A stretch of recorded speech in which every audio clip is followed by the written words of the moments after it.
పౌలు వస్తువు తీసుకొని పేతురుకి ఇవ్వద్దు. Suppose I borrow his pen. ఇప్పుడు నా దగ్గర నుంచి పెన్ తీసుకున్నాను. I borrowed from him. So whose pen is it? ఇప్పుడు నా దగ్గర పెన్ తీసుకున్నప్పుడు ఎవరి పెన్ ఇది? Vikas pen. నా Vikas pen. If I take Vikas pen, give it to Isaac Charles. ఇప్పుడు వికాస్ దగ్గర పెన్ తీసుకొని ఐజాక్ చార్లెస్ అన్నకి ఇస్తే అక్కడి నుంచి ఏమవుతుంది? అది అక్కడి నుంచి ఇంకా వేరే వాళ్ళ దగ్గరికి వెళ్ళిపోతుంది. అట్లా ఎక్కడికో వెళ్ళిపోతాం. That's what we do many times. ఇదే మనం చాలా సార్లు So it's a small thing.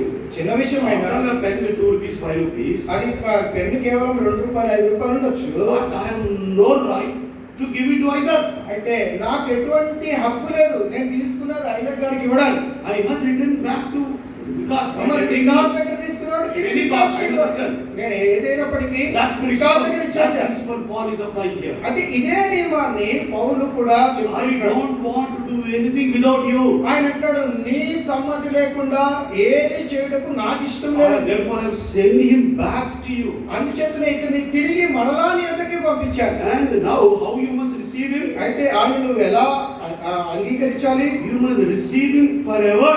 ఆయన ఎప్పటికీ సదాకాలంలో He is అంగీకరించాలి. writing very logically. See verse 15. 15 వచ్చిన పదాలు కలిసి ఉన్నాయి. అతనికి మీదట దాసుడుగా ఉండగా దాసుని కంటే ఎక్కువని వాడిగా ప్రియ సహోదరుడుగా విశేషముగా నాకును శరీర విషయంలో ప్రభువుకు విశేషముగాను మరి విశేషముగా నీకును ప్రియ సహోదరుగాను నీ యొక్క ఎల్లప్పుడూ ఉండుటకే కాబోలు అతడు కొద్ది కాలం నిన్ను ఎడబాసి నేను. What do you say? ఏమంటున్నాడు? You receive him as a brother now. ఇప్పుడు ఆయన్ను సహోదరిగాను అంగీకరించు. Don't receive him as a slave. బానిసగా స్వీకరించొద్దు. అతి విశేషంగా నీకు మొదట. He says for you first. అతి విశేషంగా నీకు మొదట అంటున్నాడు. Then to me also. తర్వాత నాకు కూడా అంటున్నాడు. And also much more he says. ఇంకా చాలా Especially me and how much more unto thee. చూడండి ఆయన అంటున్నాడు కదా ప్రభువునకు విశేషమును మరి విశేషముగా నీకును ప్రియ సహోదరుడుగాను. In the flesh and also in the Lord. ఆయన అంటున్నాడు శరీరమునందును ప్రభువునందును. నీకు శరీర సంబంధం ఉంది and also ప్రభునందు సంబంధం. నీకు శరీరమునందు సంబంధం ఉంది ప్రభువునందు కూడా సంబంధం. Because you bought him. ఎందుకంటే నువ్వు ఆయన్ను నువ్వే కొన్నావు కదా. So he wanted him to go back. అందుకే తిరిగి మరలా పంపిస్తున్నాడు. See verse 17. 17వ వచనానికి వస్తే కాబట్టి నీవు నన్ను నీతో పాలివానిగా ఎంచిన ఎడల నన్ను చేర్చుకున్నట్టు అతన్ని చేర్చుకును. See one more thing, what it is wonderful thing is. చూడండి ఒక అద్భుతమైన విషయం. Placing Onesimus in the place, in the position of Paul. చూడండి ఒనేసిమును పౌలు యొక్క స్థితితో ఆయన చూచుకుంటూ నన్ను పోలి అని అట్లానే చెప్తున్నాడు. ఆయనను పోలి అంటే నన్ను ఎట్లా చేర్చుకుంటావో ఆ రీతి ఒనేసిమును చేర్చుకో. ఆయన అంటున్నాడు ఒక మాటలో నన్ను ఎట్లా చేర్చుకుంటావో అదే రీతిగా ఒనేసిమును కూడా చేర్చుకో. అరే వాడు దొంగ కదా. He is a runaway slave. పారిపోయిన బానిస కదా. But he says receive him as my son. అయితే నన్ను చేర్చుకున్నట్టే చేర్చుకోతండి. Many years ago, చాలా సంవత్సరాల కిందట I recommended one young man. ఒక యవనస్తుని నేను సిఫారసు చేశాను, రికమెండ్ చేశాను. He studied B.Tech and M.Tech in Kazipet when I was there. మరి కాజీపేటలో నేను ఉన్నప్పుడు అతను ఆ యవనస్తుడు బీటెక్ ఎంటెక్ పూర్తి చేశాడు. Very diligent. చాలా తెలివై గలవాడు. And very good student of the scripture. ఆ లేఖనాల విషయంలో మంచి విద్యార్థిగా ఉన్నాడు. And he was my translator. అతను ట్రాన్స్లేటర్ గా I ఉన్నాడు. used to use him in the ministry also. పరిచయంలో కూడా బాగా వాడుకునేవాడు. So he got a job after M.Tech. దాని తర్వాత అతనికి జాబ్ వచ్చింది. First he was posted in Pune.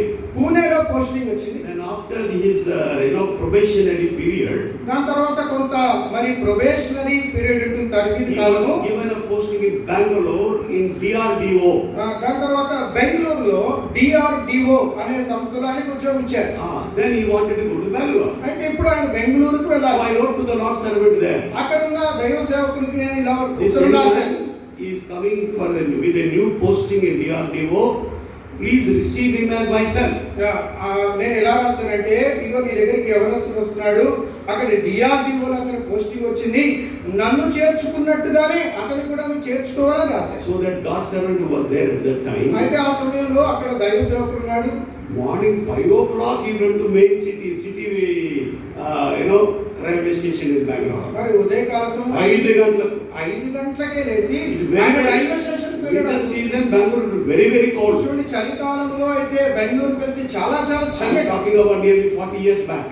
నేను దాదాపు 40 సంవత్సరాల కిందటి విషయం చెప్తున్నా.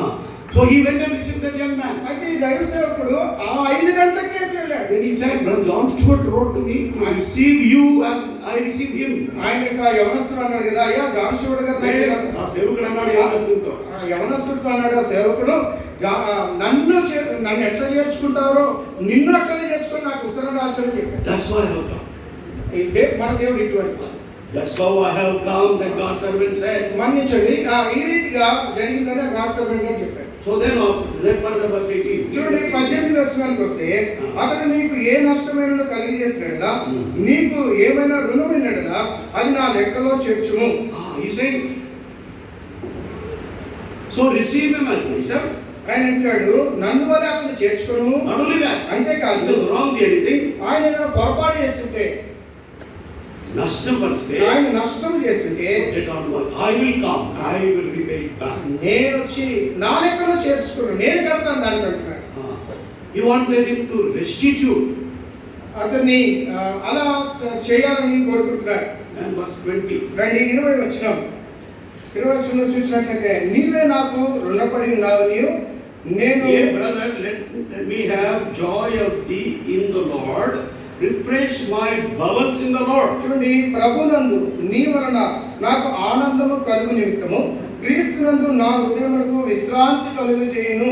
That means if you do whatever I say, నేను చెప్పింది నువ్వు చేస్తే, you will be refreshing my bowels in the Lord. ఆయన అంటాడు, ప్రభువునందు నా నా నా హృదయాన్ని నువ్వు విశ్రాంతి కలిగిస్తున్నావు. Then verse 21. 21వ వచనం, నేను చెప్పిన దానికంటే నువ్వు ఎక్కువగా చేతువని ఎరిగి నా మాట వినువని నమ్మి నీకు రాయిచున్నాను.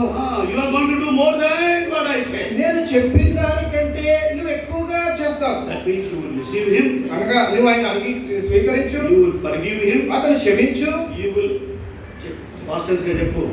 అతను క్షమిస్తావని, క్షమిస్తావని, forgive చేస్తావని, ఆయన మన్నిస్తావని, చేస్తావని, చేర్చుకుంటావని. as a brother you receive him, not as a servant. దాసుని వలె కాకుండా సహోదరిగా చేర్చుకుంటావని. And whatever I have to pay, I will come and pay. నేను ఏదైతే చెల్లించాలో నేనే వచ్చి అతను బదులుగా చెల్లిస్తాను. But Lord Jesus Christ, అయితే యేసు ప్రభువారు He paid the debt of sinners of the whole world on the cross of Calvary. శిలువ మ్రాణం మీద సర్వ మానవాళి యొక్క రుణము లేక వారు చెల్లించిన వెల ఆయనే చెల్లి. Paul is only paying the debt of this man, Onesimus, but Jesus Christ paid the debt of each one of us and sinners of the whole world of all centuries on the cross of Calvary. ఇక్కడ నుండి పౌలు అనబడుతున్నట్టు ఒకే ఒక వ్యక్తి విషయంలో ఆ రుణాన్ని చెల్లిస్తున్నాడు, కానీ యేసు ప్రభువారు ప్రతి పాపి సర్వలోకములో ఉన్న సర్వమానవాళి కొరకు ఆయనే రుణమును చెల్లించాడు. Because of our sinful nature, ఎందుకనగా మన పాపపు స్వభావమును బట్టి we are accountable for all our sins. మన యొక్క పాపముల నుండి మనం అంతా కూడా లెక్క అప్పచెప్పాలి. We have to be punished. మనము శిక్షార్హులం. We have to die on the cross of Calvary like Jesus Christ. యేసు వలె మనమే శిలువ మీద మరణించాల్సిన వారు. Because the Old Testament says, ఎంచేతనగా పాత నిబంధన సెలవిస్తుంది, tooth for tooth, పంటికి పన్ను, eye for eye, కంటికి కన్ను, eye for hand for hand, చూడండి చేతికి చెయ్యి, leg for leg, కాలుకు కాలు, for a beat, again beat. మరి దెబ్బకు తిరిగి ప్రతి దెబ్బ. But Jesus Christ took it upon himself. అయితే We are liberated from all such judgment, for all such punishment. అయితే ఎటువంటి సమస్త విధమైన తీర్పు నుండి మనం ఇప్పుడు స్వేచ్ఛాపరులమైన యేసు ప్రభువారు శిక్ష యావత్తు ఆయన మీద వేశారు. ఎజెకియల్ గ్రంథం chapter 18 18వ అధ్యాయం verse 20. Ezekiel chapter 18 verse 20. Ezekiel గ్రంథము 18వ అధ్యాయం అండి 20వ వచనం. 20వ వచనం. పాపము చేయువాడే మరణమునందును, పాపం చేయబడి మరణం తప్పకుండా. Why death has come? ఎందుకు మరణం వస్తుంది? Our sinful nature. మన పాపపు యొక్క స్వభావం బట్టి. పాపము చేయువాడే మరణమునందును, తండ్రి యొక్క దోష శిక్షను కుమారుడు మోయట లేదని, కుమారుని దోష శిక్షను తండ్రి మోయడు. నీతిపరుని నీతి ఆ నీతిపరునికే చెందును, దుష్టుని దుష్టత్వము ఆ దుష్టునికే చెందును. If I commit sin, I am responsible. Why not my father? నేను పాపం చేస్తే, నేను దుష్టత్వం చేస్తే నేనే బాధ్యుడు, నా తండ్రి కాదు. If my son commits mistake, he is responsible. I cannot pay for my son. ఇప్పుడు నా కుమారుడు దుష్టత్వం చేస్తే నా కుమారుడే, నేను బాధ్యునిగా